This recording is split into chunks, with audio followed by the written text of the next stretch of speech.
ஹாய்ங்க. சில பேர் பார்த்தீங்கன்னா, ஹேண்ட்பேக்லாம் பார்த்தீங்கன்னா, நீட்டாவே இருக்காதுங்க. பியூட்டி ஐட்டம்ஸா இருக்கலாம், இல்ல கிரெடிட் கார்ட்ஸா இருக்கலாம், மணி எல்லாமே கலந்து போட்டு வச்சுருப்பாங்க. அந்த மாதிரிலாம் பண்ணாதீங்க. மணிய வைக்கும்போது க்ளீன் அண்ட் தேங்க்ஃபுல்லா வைங்க. அது ஃபஸ்ட்டு ரெஸ்பெக்ட் ரெஸ்பெக்ட் பண்ணி வைங்க. அது மடிச்சு வைக்காதீங்க மணிய எப்பவுமே. அது நல்லா நீட்டா அடுக்கி வைங்க. சில பேர் பார்த்தீங்கன்னா, அயர்ன் பண்ணி வைப்பாங்க. அந்த அளவுக்கு இல்லைன்னாலுமே, ஓரளவுக்கு நீங்க அத அடுக்கி வைக்க பழகிக்கோங்க. நீட்டா ப்ரெசன்டேஷனோட வைங்க. ஹேண்ட்பேக் பார்த்தீங்கன்னா, நீட்டா இருக்கணுங்க.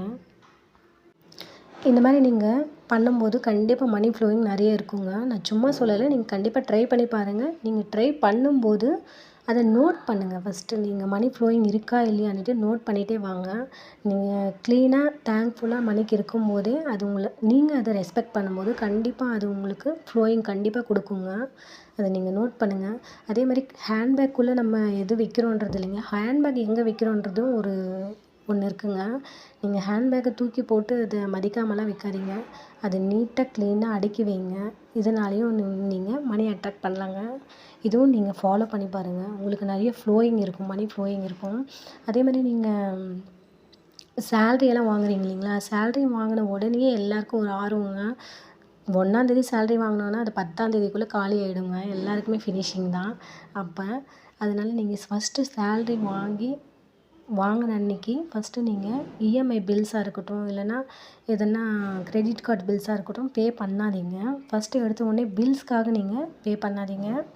நீங்கள் உங்களுக்காக ஸ்பெண்டிங்குன்னு இருக்கும் இல்லைங்களா? அந்த மாதிரி நீங்கள் உங்களுக்காக செலவு பண்ணிக்கோங்க. ஒரு புடவையா இருக்கலாம், இல்லை அது ஒரு ஃபுட்டாக இருக்கலாம். உங்களுக்கு என்ன பிடிக்குன்றது உங்களுக்கு தெரியும் இல்லைங்களா?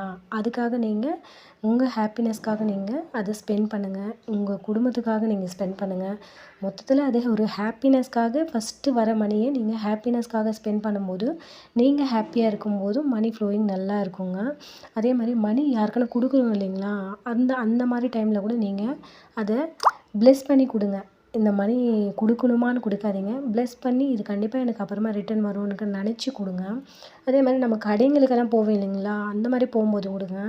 நம்ம அவங்கக்கிட்ட ரேட்டை கம்மி பண்ண சொல்லி கேட்டுகிட்டே இருப்போம். பார்கிங் பண்ணுவோம் இல்லைங்களா? அந்த மாதிரி இனிமேல் பண்ணவே பண்ணாதீங்க.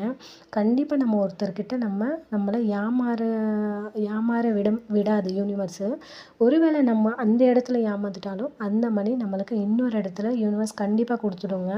அதனால் நம்பி அதை நீங்கள் வாங்குங்க. அந்த ரேட் சொல்கிறாங்கன்னா நீங்கள் அதை பார்கிங் பண்ணி வாங்கணும்னு நினைக்காதீங்க. அந்த ரேட்டுக்கே அதை வாங்கிடுங்க. இது தப்பாக நினைக்காதீங்க. பட் இது பண்ணி பாருங்கள். இது பண்ணி